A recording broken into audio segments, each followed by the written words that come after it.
सो है गाइस, तो आज मैं आपको मेरे बाइक का एक रिव्यू देने वाला हूँ, एक छोटा सा ओवरव्यू, जिसमें मैं आपको बताने वाला हूँ कि ये बाइक मुझे कितना एवरेज देती है। 3 सालों में ये गाड़ी ने मुझे कितना खर्चा दिया है, इसका एक्चुअल मेंटेनेंस कॉस्ट कितना आया मुझे। 3 सालों से मैं ये गाड़ी ओन कर रहा हूँ और इसको मैं लगभग 20,000 किलोमीटर से ज़्यादा चला चुका हूँ। Let me just show you.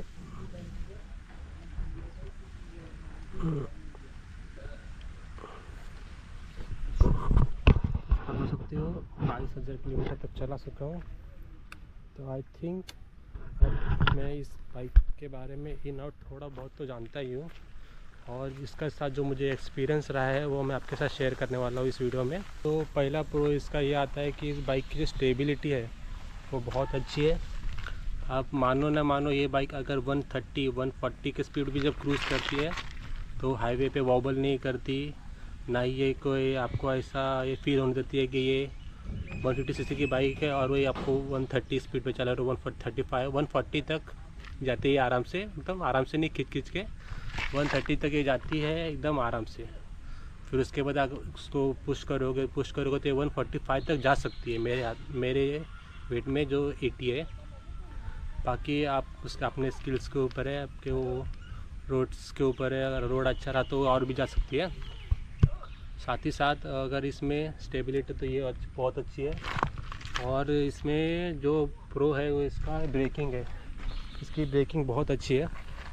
हालांकि मेरे इसमें थोड़ा सा प्रॉब्लम है, बट R15 की ब्रेकिंग काफ़ी अच्छी है उसके स्पीड के हिसाब से। और इसकी जो बेस्ट पार्ट है वो इसका माइलेज है। आपको 155 सीसी की इंजन है, ये आराम से टॉप स्पीड अचीव करती है 145 तक। मैं लेके गया हूँ इतना, बाकी कुछ राइडर्स 155 तक भी लेके गए, बट मेरी पर्सनली 145 तक गई है मेरे से। और तभी भी ये हाईवे पे आपको 45 एवरेज कहीं भी नहीं देगी। आप सिटी में चला रहे हो तो ये आपको 30 तक आराम से माइलेज दे देगी। 30 नहीं, 42 तक मेरे को ये सिटी में देती है। और कभी इसको हाईवे पे लेके गया, जब मैं लास्ट टाइम इसको रत्नागिरी लेके गया था तब मुझे 49 का एवरेज मिला था। और वैसे ही मेरे को 45 का भी मिला है जब इसकी सर्विसिंग नहीं हुई थी। बाकी सर्विसिंग के बाद ये और भी अच्छी स्मूथ और रिफाइंड हो जाती है। अब बात करते हैं इसके इंजन के, तो बहुत ही ज़्यादा रिफाइंड इंजन है इसका, बहुत ही ज़्यादा स्मूथ है। 3 साल हो गया इस गाड़ी को चलाते हुए मुझे, आज तक मुझे कभी भी इसके इंजन से कोई इशू नहीं हुआ। कभी ऐसा हुआ नहीं कि गाड़ी ये आवाज़ कर रही है या ये हार्ड चल रही है, हमेशा स्मूथ चलती है। Moving to the next part, मैं इसके मेंटेनेंस के मैं आपको इस बाइक के मेंटेनेंस के बारे में बता देता हूँ। तो अगर आप नॉर्मल सर्विस कराते हो बाहर से तो आपको 2-2.5 से 3 हज़ार रुपये लगेगा इसको नॉर्मल सर्विसिंग करने में। बाकी सच आज तक मुझे तो कोई इशू आया नहीं है 3 साल में। और सर्विसिंग में इसका normal oil change, brake pads, वही आज तक ऐसा कुछ खर्चा तो हुआ नहीं है मेरे को, जो मेजर आज तक कभी हुआ नहीं ऐसा। तो इस मामले में गाड़ी बहुत कॉस्ट इफ़ेक्टिव है। बहुत से लोग इसको 200 सीसी के साथ ही कंपेयर करते हैं इस बाइक को।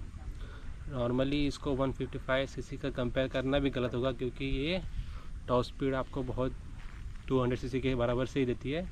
बट अगर आप पावर की बात करो तो पावर थोड़ी सी कम है। आप अगर NS या KTM 200 से कैसे कंपेयर करोगे पावर के लिए, तो थोड़ा सा आपको इसमें पावर कम मिलेगी, क्योंकि इसका जो पिकअप है वो एज़ कम्पेयर टू देम कम है। बाकी आप सिंगल सीट हो तो आपको कभी टेंशन नहीं होगा, कभी नहीं। पर डबल सीट में थोड़ा सा पावर आपको कॉम्प्रोमाइज़ लगेगा। एक्चुअली मेरा भी ये डाउट था कि अगर मैं R15 ले रहा हूँ या कोई फेयरिंग गाड़ी ले रहा हूँ, तो अगर ये गिरा बाइक तो क्या मुझे पूरा पार्ट चेंज कराना पड़ेगा, या गिरा तो पूरा फूट जाएगा। ये कंसर्न लेते हुए मेरा भी था। तो ये बाइक को लेके मैं 2 से 3 बार गिर चुका हूँ। बाइक नॉर्मल ऐसा चलाते हुए नहीं गिरा हूँ, बट टर्न मारते हुए या थोड़ा सा स्किड हो गया या फिर खड्डे में थोड़ा सा गिर गया। तो मैंने ये नॉर्मल गार्ड लगाया हुआ है, आपको फ्लिपकार्ट पे 600-700 रुपये का मिलेगा, ये आप लगा लो। और आपके मेरे बाइक पे थोड़े से स्क्रैचेस भी हुए हुए हैं, मेजर नहीं है बट ये देखो ये है, और यहाँ पे थोड़ा सा टूटा हुआ है फाइबर, बस ये साइड ये है और ये थोड़ा सा घस गया। तो ये थोड़े से इशू आए हैं मेरे साथ, बट ऐसा छुआ नहीं कभी कि पूरा फाइबर हिल रहा है या पूरा पार्ट ही टूट के बिखर गया। नॉर्मल गिरने पे बोल रहा हूँ मैं। अगर आप ज़ोर से चलाते हुए गिरते हो अच्छे खासी स्पीड पे, तो आप कौन सी बाइक लो, वो तो चली ही जानी है। बाकी और इसके कुछ कॉन्स के बारे में बोलना हो तो खाली एक ही है कि आपको जो इसमें पोस्चर मिलेगा वो थोड़ा एग्रेसिव पोस्चर है। मतलब आपको कमिटेड है कि अगर आप दिन में 200 किलोमीटर चलाते हो तो आप इजीली चला लोगे मेरे थिंक से, कि मैं भी चला देता हूँ। बट कोई लंबी राइड पे जाना है जिसमें आपको 2 से 3 दिन तक लगातार बाइक ही चलाना है, तो थोड़ा सा प्रॉब्लम हो सकता है, क्योंकि ये उसके लिए नहीं बनी है। आप समझो चाहते हो 100 किलोमीटर 150 किलोमीटर का राइड आप 1 डे में करना चाहते हो, जाके आना चाहते हो कहीं से भी, तो ठीक है। बट अगर आप इसको लेकर सोच रहे हो कि नहीं मैं 3 से 4 दिन तक लगातार ये बाइक पे ही रहूँगा, रोज़ 500 किलोमीटर करूँगा, तो थोड़ा सा प्रॉब्लम हो सकता है इस बाइक के साथ, क्योंकि हाथ दुखते हैं इस बाइक के साथ।